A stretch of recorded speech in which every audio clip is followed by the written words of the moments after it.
Now, the ORED back here opened up in 2010, and the thrust of this lawsuit is that the owners of the ORED took more in tax reimbursements than they should have. It is not fair for a developer to improperly submit transactions, wait and see if they get caught, and then offer to repay the money back. And the city is citing civil RICO laws, and RICO stands for Racketeer-Influenced and Corrupt Organizations. The criminal version is often used in organized crime cases. Racketeering activity is broadly defined under the statute to talk about entities and individuals working together in a common scheme for an improper purpose using the U.S. mails or wiring things.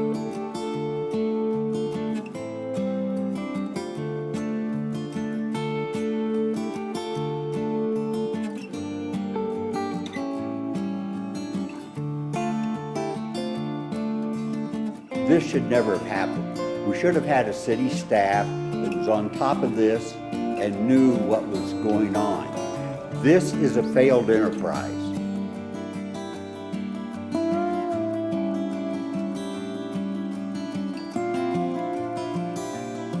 It was not lost upon us that by filing this civil lawsuit that the federal authorities would likely take interest in this situation, because when you make an allegation that defendants have violated civil RICO, there is also a companion criminal RICO statute that I think most federal prosecutors would take note of, and they did.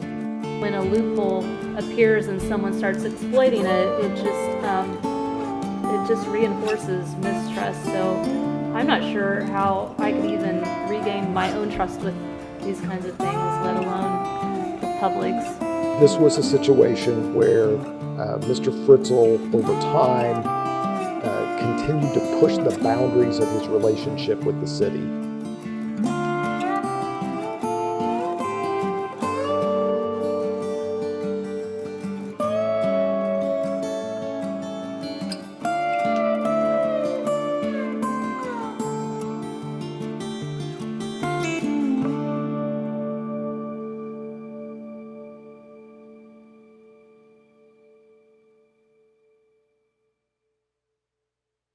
Our office joins Mr. Russell in recommending approval of the settlement agreement and the First Amendment to the RDA. Before I step away, I'd like to thank Mr. Russell and his partner William Denning for their excellent legal advice thus far. They have been tenacious advocates for the city and its taxpayers. My name is Brad Russell. I am an attorney in Overland Park, Kansas at the firm of Sanders, Warren, Russell, and Shear, LLP. Our law firm and myself were hired by the city of Lawrence to be outside counsel to represent the city in bringing a claim and then eventually a lawsuit against Thomas Fritzl, Tim Fritzl, the OREAD Inn, OREAD Wholesale, and others. Kind of the backstory here is a lot like, I'm sure you've studied the story of Icarus, and that's a pretty apt analogy for what happened to Mr. Fritzl. He obviously entered into a redevelopment agreement with the city, and the purpose of the redevelopment agreement was to provide him an incentive for his business partners to develop the OREAD Inn. Fritzl and his partners developed and invested the money to build the OREAD Inn, the parking garage and areas, and they were to be reimbursed. And the program that reimbursed them was the subject of all this controversy. The original intent of the agreement was that there would be enough business in and around this district because of the building of the OREAD Inn that they would use sales tax revenues generated by business transactions in the district, and then they would reimburse Fritzl and his developers back up to $11 million to compensate them for building the project. So it was a laudable idea to help Lawrence develop. Now, where everything went awry was, much like the story of Icarus who flew too high, Mr. Fritzl found that the revenues generated weren't sufficient to quickly repay he and his developers for the investment they made. So Mr. Fritzl created an entity called OREAD Wholesale. Several years ago, when this news about OREAD Wholesale came out in the paper, I was curious. They were at the OREAD Hotel, the address, thinking there'd be a warehouse with goods coming and going.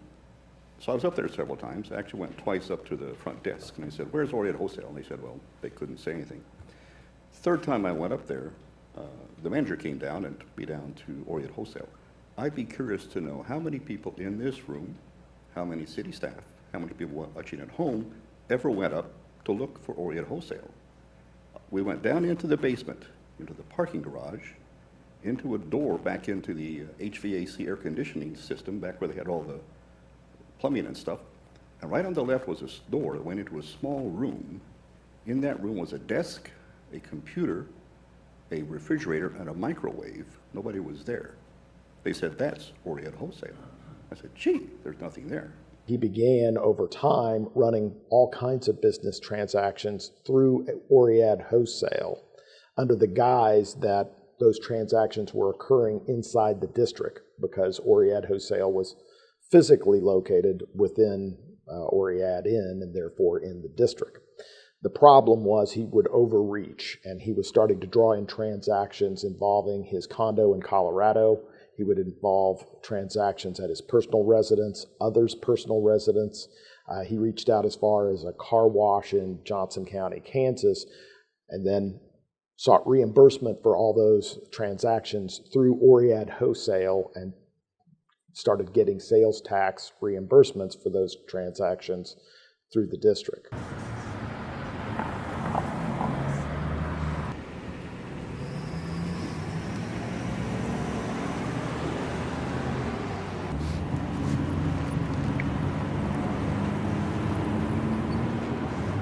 So the paper had received an inquiry, a tip, a lead, related to Orient Wholesale, and they had asked the city some questions about this company that was operating in the Orient Hotel, and we, as a result, then that's when we began to look into it, and the further that we looked into it, we realized that we needed some auditing help that would assist us, and that's where we got our auditor on board that really began to do a forensic type audit with regard to what actually had occurred and what was going on specifically with the Orient Wholesale entity. The lawsuit says some of the owners' bills to the city were wrongful and fraudulent. That's because city-hired auditors think when hotel ownership submitted their data to the city, they were overcharging them by $430,000. That audit discovered some abnormalities or irregularities. It was after that audit that the city reached out to us to provide an evaluation on the legality of those transactions and the possible remedies that the city might have in regard to what had occurred. We investigated, we worked together with the auditors, and we concluded there were many causes of action that the city could bring against Mr. Fritzl and his entities. So the city council voted and authorized us to bring those civil charges against Mr. Fritzl. It was at the end of 2015, in December of 2015, that the city decided to pursue filing the lawsuit. Our evaluation was that the city had very strong evidence. We felt that the audit showed transactions that were clearly outside the district.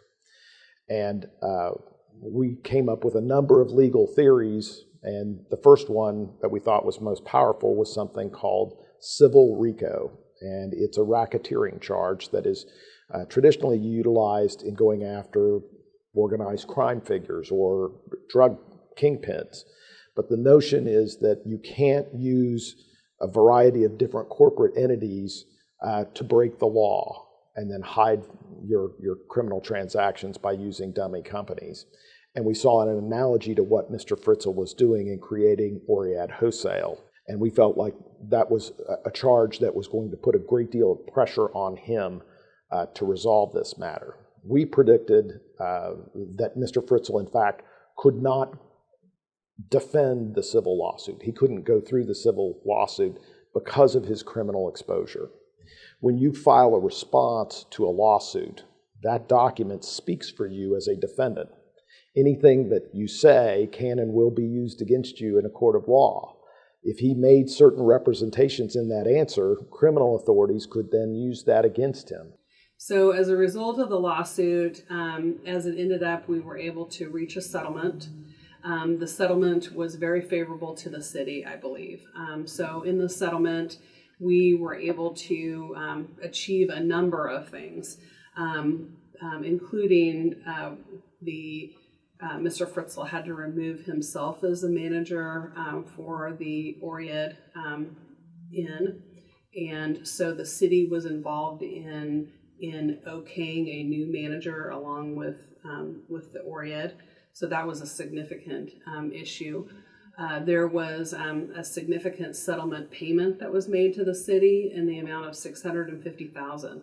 So that amount really covered the city's costs in pursuing the lawsuit, and we wanted to make sure that the city was really made full in that.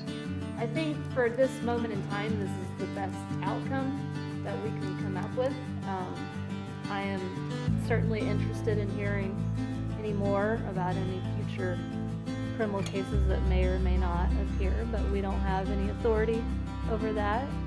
This was a situation where Mr. Fritzl, over time, continued to push the boundaries of his relationship with the city.